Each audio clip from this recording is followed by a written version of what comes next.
Como nós vamos tratar nosso curso hoje com as cartas de Efésios, passamos por Romanos, já vimos Gálatas e agora Efésios. Alguém quer orar? Alguém está comigo? Quem? Vamos lá. Querido Deus, Pai amado, te damos graças, Pai, por mais um dia, por esse dormir aqui na sua casa, Pai, receber essa palavra. E o Espírito Santo do Senhor preenche nosso coração, Pai, abre a nossa mente, abre o nosso coração para receber essa palavra.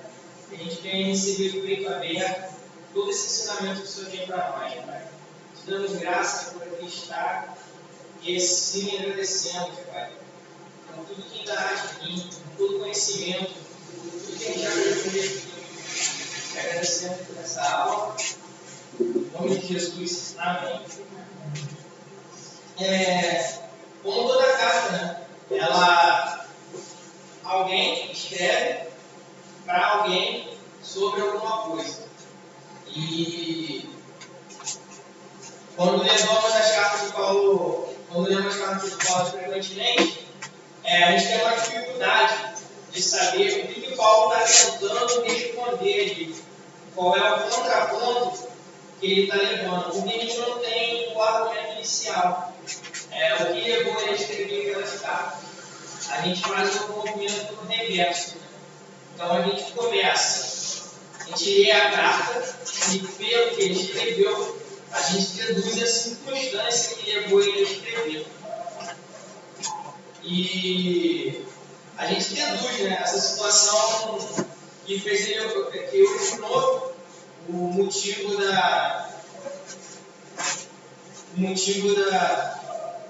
dessa carta.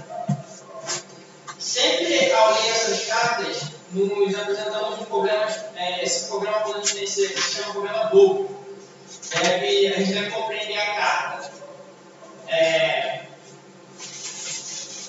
O problema que levou ela, o problema anterior, e o que nós entendemos da carta. É o que nós captamos dela. O que motivou Paulo a escrever ela.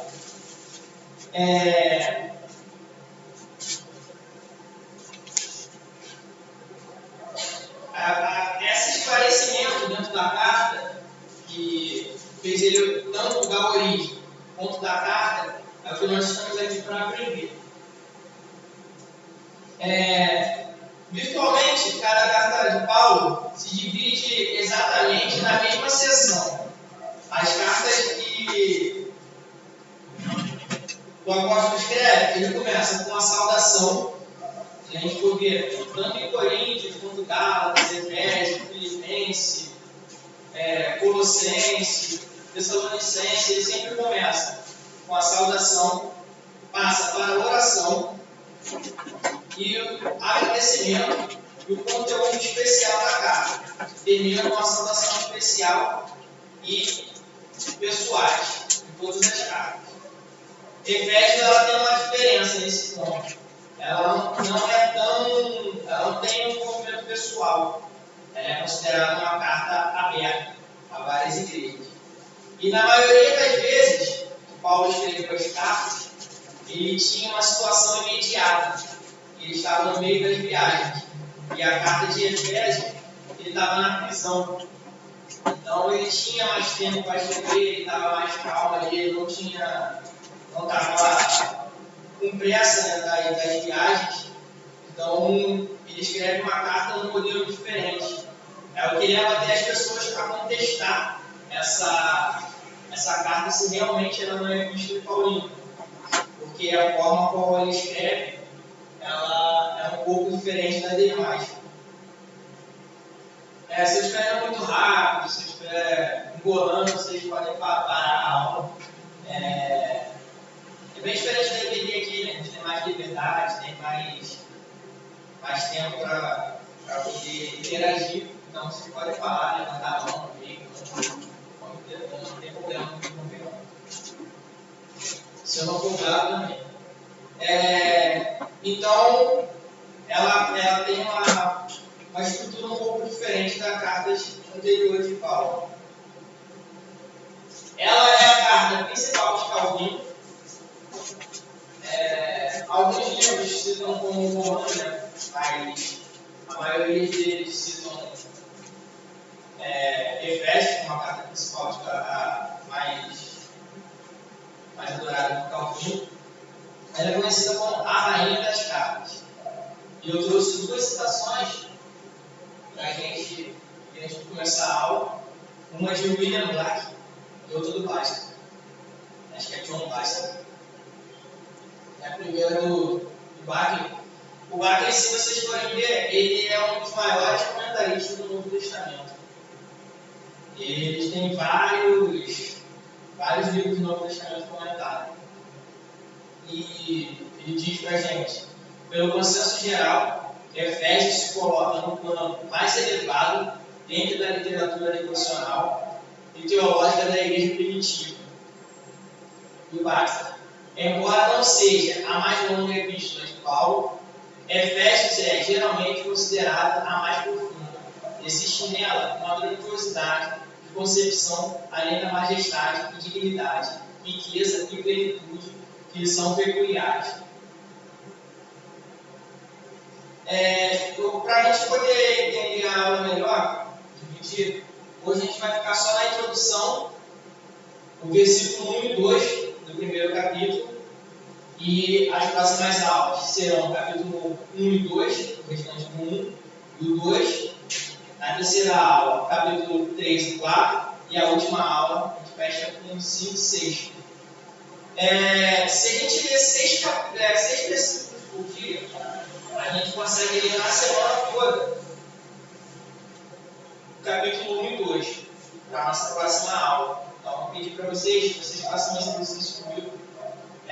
Quem não leu a carta ainda, se puder, a gente chegar na semana que vem já mais afiado dentro das cartas.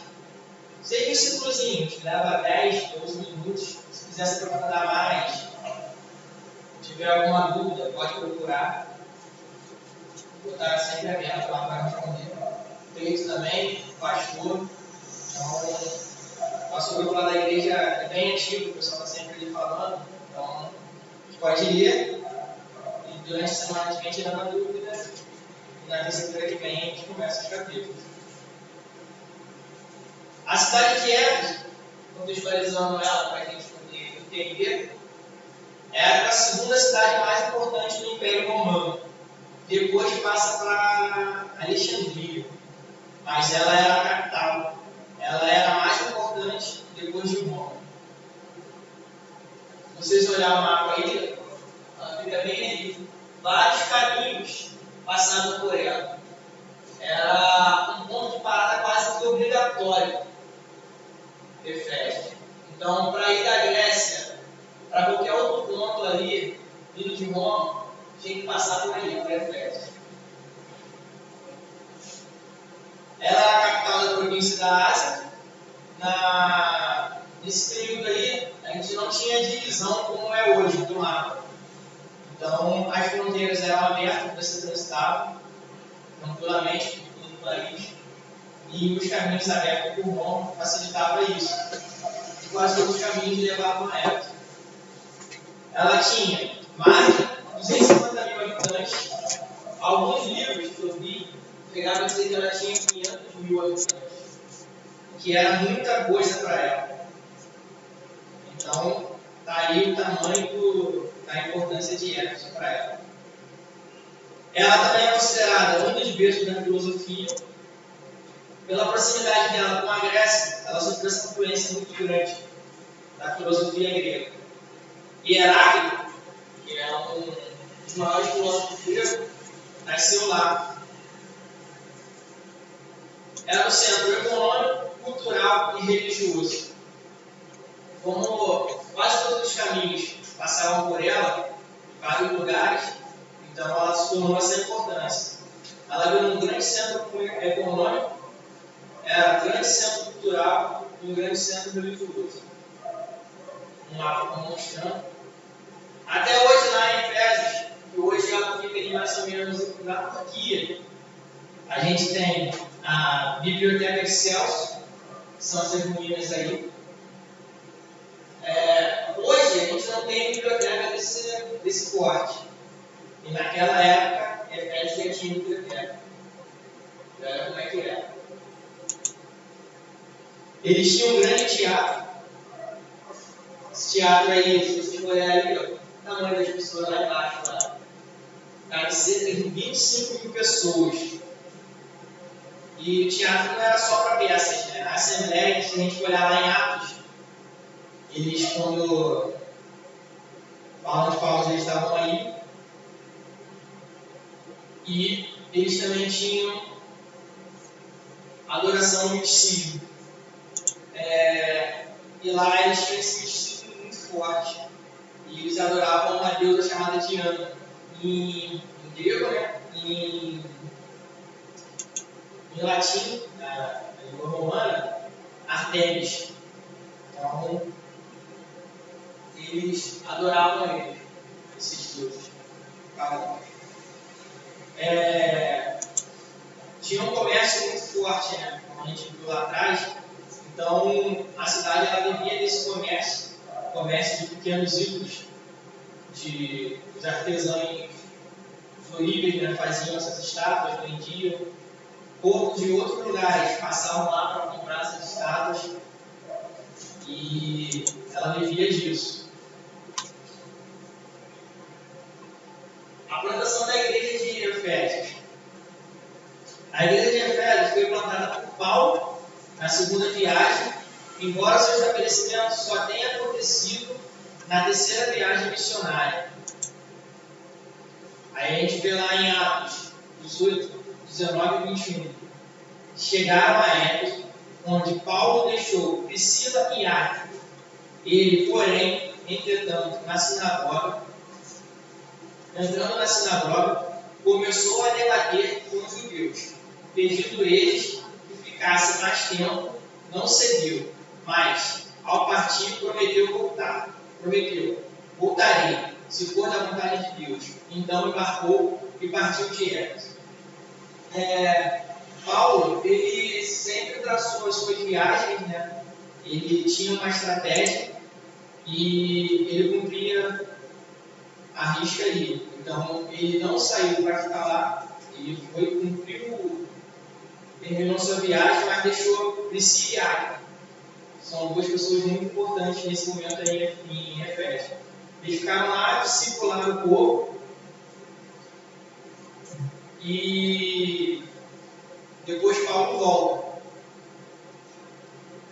Como vimos ali, Atos 18 e 19, Paulo prega em Efésios, ele deixa Priscila e Áquila, que recebe Apolo.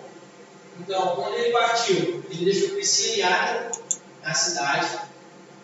Eles estavam lá discipulando e veio Apolo. Apolo, se eu não me engano, veio de Alexandria. Chega à cidade falando sobre o batismo de Batista. Ele não tinha tanto conhecimento de Jesus, mas pregava a Cristo mesmo assim. E Priscila e Áquila recebem ele em casa, discipulam ele e continua na igreja. Aí a gente vê lá em Atos 19:1. Vamos ler junto? 19:1.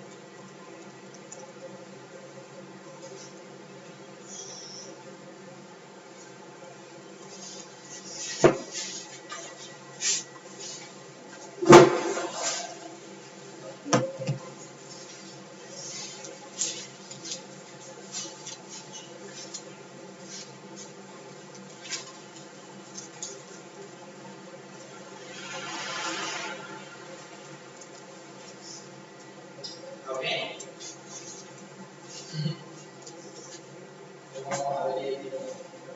Enquanto Apolo estava em Corinto, Paulo, atravessando as regiões altas, chegou a Éfeso. Ali encontrou alguns discípulos e lhe perguntou: vocês receberam o Espírito Santo quando creram?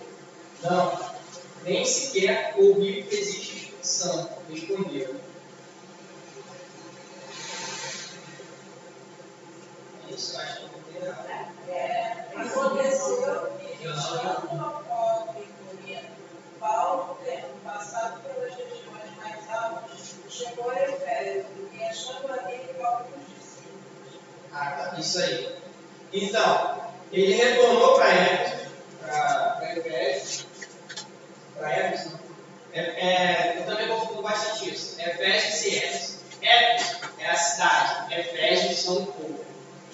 Eu vou trocar a minha aqui, vocês podem me corrigir.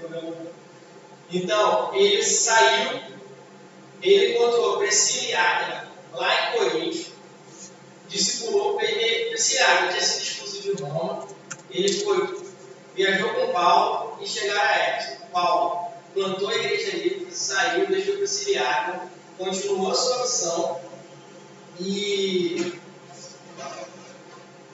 ele continuou a sua viagem, a sua segunda viagem, deixou Priscila e Áquila lá, eles discipularam um pouco, discipularam Paulo e Paulo retorna. Paulo ele vai pregar na sinagoga. Ele prega na sinagoga durante um tempo.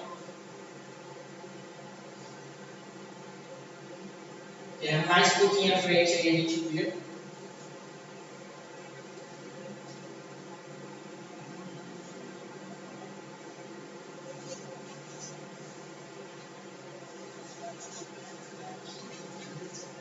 Muitos dos que criam vinham, confessavam e declaravam abertamente a sua mais obras. Então, ele pregou na sinagoga, converteu muita gente, e isso mexeu nos judeus, o expulsaram de lá. Aí, Paulo foi pregar na escola de Tirano. Ele pregava lá, na escola de Tirano.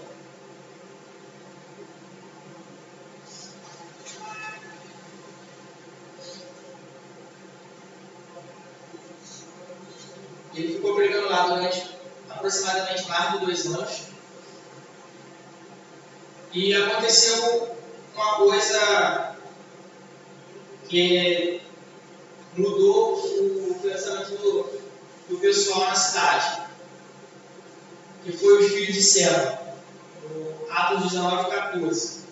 Alguém lembra da passagem? Os filhos de Seva? Mas se eu falar, vocês lembram, vocês devem estar lembrando pelo nome. Existiam duas pessoas lá que foram. Um rapaz estava endemoniado e eles foram expulsar o demônio.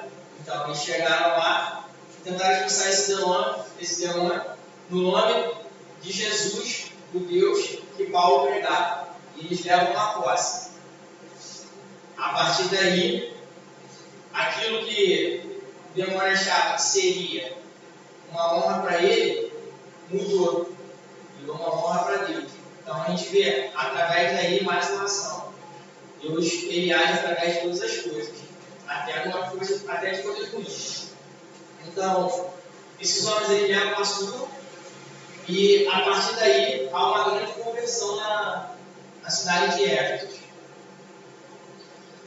Onde há a conversão, há a mudança social. Onde há a pregação, muda. E com essa mudança, muda os costumes. Então, os artesãos que ali viviam, o principal deles, que a Bíblia cita em Atos, aí é Demétrios. Ele reúne os artesãos e gera esse grande tumulto aí, que a gente vê em Atos 19, 23 a 41. Então, vendo que o povo se arrependeu, queimou seus livros místicos da cidade, queimou seus amuletos, seus santos lá. Então ele, vendo que isso já vinha lá de trás, que as cidades ao redor iam lá comprar essas coisas e estavam perdendo esse público, eles então geram esse tumulto e querem expulsar Paulo de lá.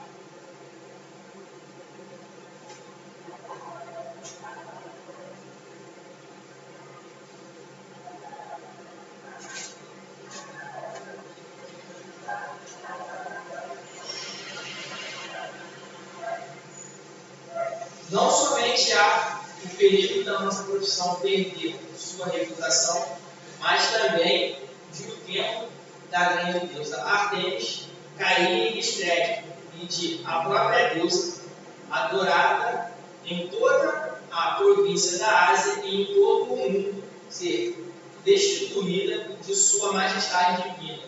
Ao ouvirem isso, eles ficaram furiosos e começaram a gritar: grande é Ártemis de Efésios. O escrivão da cidade aclamou a multidão e disse: Efésios, quem não sabe que a cidade de Éfeso é a guardiã do templo da grande Ártemis e da sua imagem que caiu do céu? Então, Demétrios, ele foi lá, reuniu o pessoal e o escrivão ele acalma um pouco. Quando ele diz aí a imagem que caiu do céu, eu não consegui essa imagem, mas no templo de Efésios lá, que eles adoravam a deusa Ártemis, tinha uma pedra gigante, que era a qual dizia que Júpiter trouxe Ártemis para a Terra. Então eles adoravam esse meteorito lá. Era grande o paganismo lá. E todos os povos ao redor iam lá adorar nesse templo, né, deles lá. E como Paulo vinha pregando além dali, ao redor das outras cidades próximas, esse já vinha decaindo. Então gerou esse tumulto. Pessoas importantes. O principal, o apóstolo Paulo, é o escritor da carta. Ele, como sabemos, foi profundamente estudioso da palavra do Velho Testamento. Foi convertido em Damasco, no caminho para Damasco. Priscila e Áquila, que, como eu disse, conheceu Paulo, provavelmente lá em Corinto, seguiu com ele, ficou ali em Éfeso. Tíquico, que é das figuras para mim mais importantes, né, aí. Porque de nada adiantaria Paulo escrever a carta se não tivesse quem a levasse. Então, assim como ele, as pessoas que trabalham nos bastidores também são muito importantes. Às vezes a gente só vê quem está no palco, quem está na luz, quem escreve, quem prega, quem fala. Mas todas aquelas pessoas que estão ali ao redor, dando a estrutura, ela é tão importante quanto a pessoa que transmite a palavra. Porque se ele não sai de lá, de Roma, se ele não fosse para a prisão com Paulo, não pegasse a carta de Colossenses, a carta de Efésios, hoje a gente provavelmente não saberia tamanha graça que tem nessa carta. Timóteo, discípulo de Paulo e um dos pastores da igreja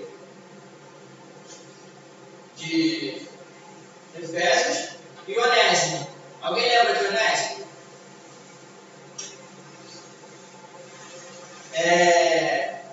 Palavra escravo, lembra alguma coisa? Filemon.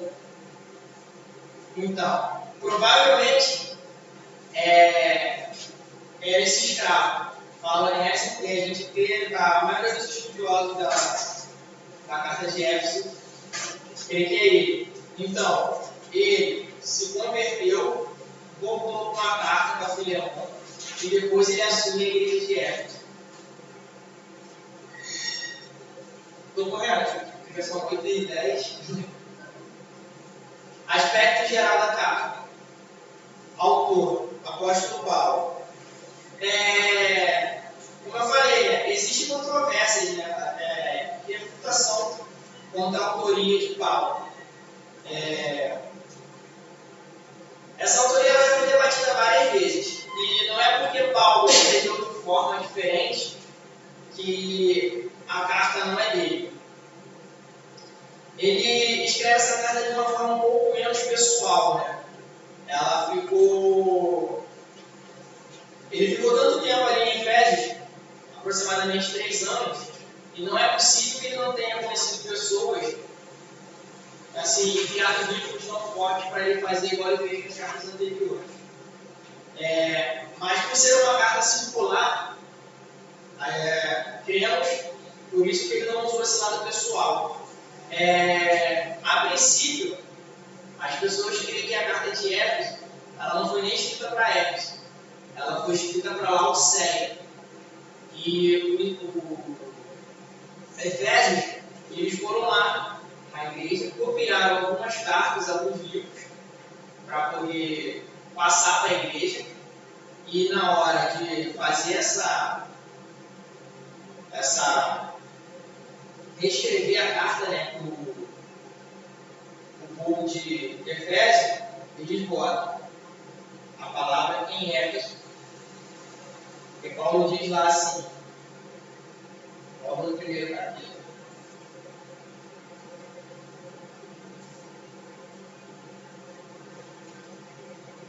Paulo, apóstolo de Cristo, Jesus, pela vontade de Deus, aos santos que estão em Éfeso, e fiéis em Cristo Jesus. Então, esse em Éfeso, por ser uma carta circular, eles creem que foi adicionado na carta que foi achada. Mas a gente poderia colocar aí em Nova Iguaçu, em Laodiceia, porque é uma carta circular para todas as igrejas. Não foi uma carta específica para Éfeso. Local, a data, aproximadamente entre 61 e 63 depois de Cristo. Local, a gente sabe que ele estava preso em Roma. Destino, cristão da Ásia, principalmente Éfeso.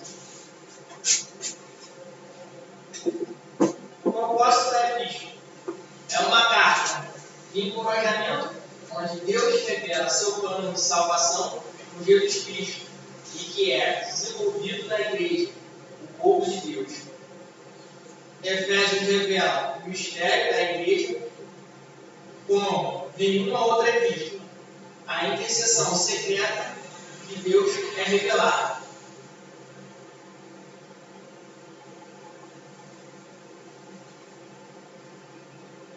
Agora, formar um corpo para expressar a plenitude de Cristo na terra, que é o primeiro capítulo ali que vai do 15 ao 23.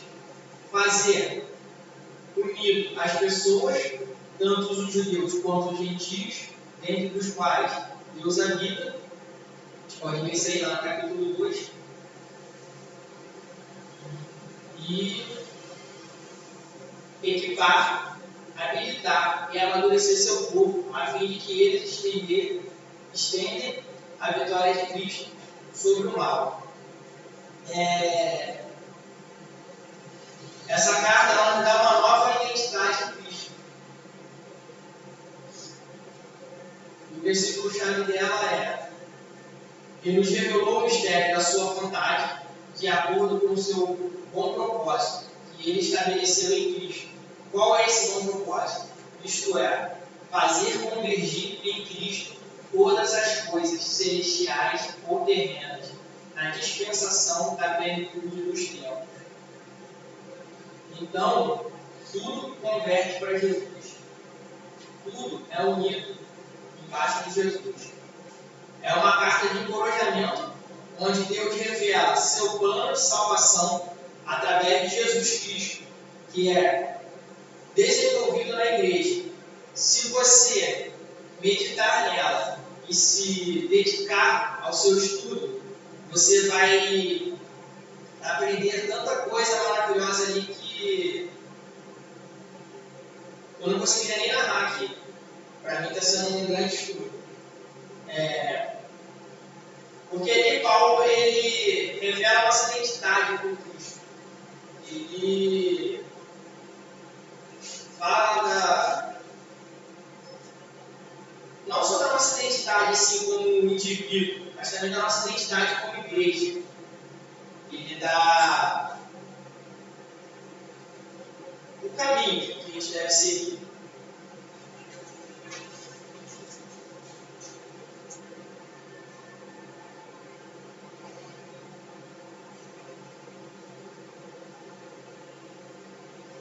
E para fechar, a gente vai ver só o primeiro versículo do capítulo 1, que é a saudação inicial.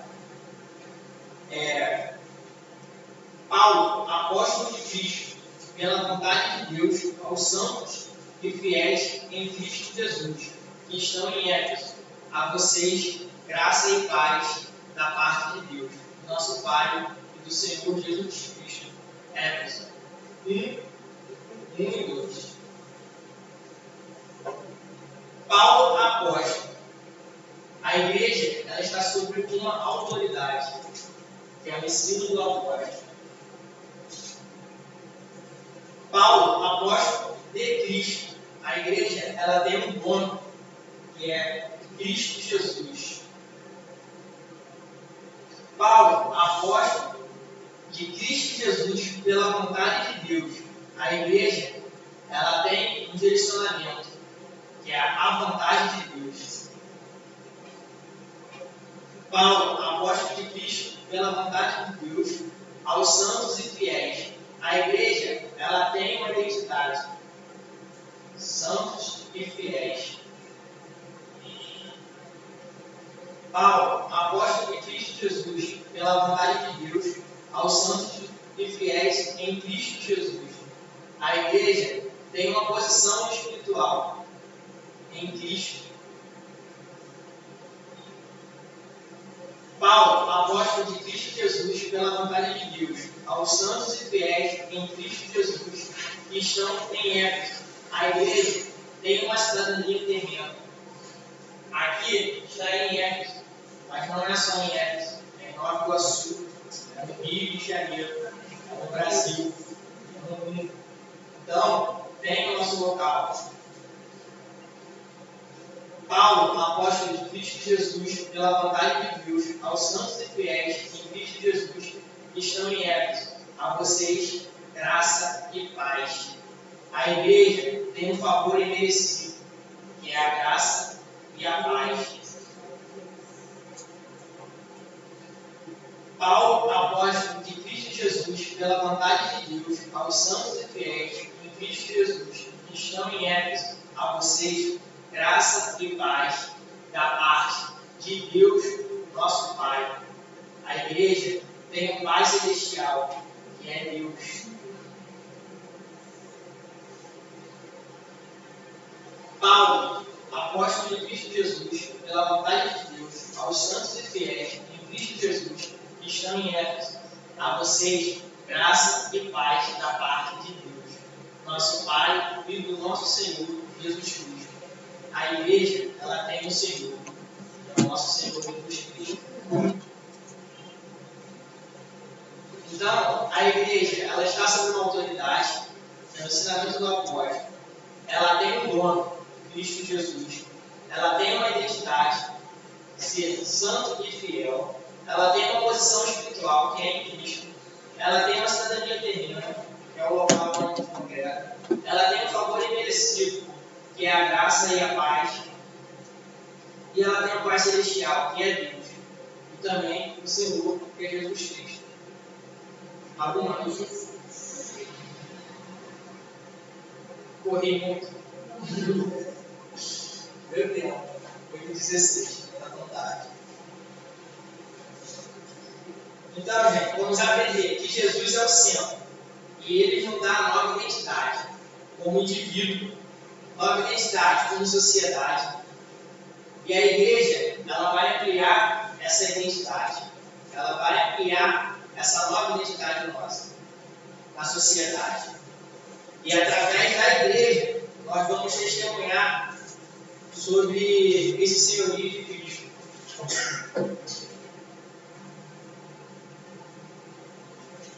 Semana que vem. Obrigado, gente. Alguém para orar? Ninguém? Tenho vontade. Hoje está com vontade. Pai, querido e amado, te damos graças, Pai, por essa palavra que foi recebida. Agradecemos, Pai, por esse alimento. Guarda a nossa semana. Pai, dá uma semana abençoada em nome de Jesus. Guarda os nossos familiares que estão em casa nos esperando. Guarda o nosso caminho que é o nosso lar, Pai. Nos abençoe. Que a gente venha conseguir a sua palavra. Chega aqui semana que vem com o coração ardendo, Pai. O tanto que o Senhor tem a dizer para nós. Que essa palavra transforme, Pai, a nossa vida, o nosso agir. Que a gente venha aprender, Pai, com Paulo aqui. Que é ser um novo cidadão, que é ser uma igreja. E venha botar em prática. Para que cada vez mais as pessoas vejam só o Senhor é Deus. Que a sua graça está sobre nós, Pai. Que nossa salvação é merecida. Mas mesmo assim o Senhor nos dá. E todos os dias o Senhor acorda e olha por nós, Pai. E ao acordar, o Senhor cura-nos com a sua mão, guardando o nosso lar, a nossa casa, o nosso ente. Alimenta a nossa mente, Pai, para que a gente venha ter facilidade na leitura da palavra do Senhor. A gente venha aprender, Pai, cada vez mais sobre isso. E assim te agradecendo por tudo já alcançado e a quem dá de avançar. Em nome de Jesus. Amém.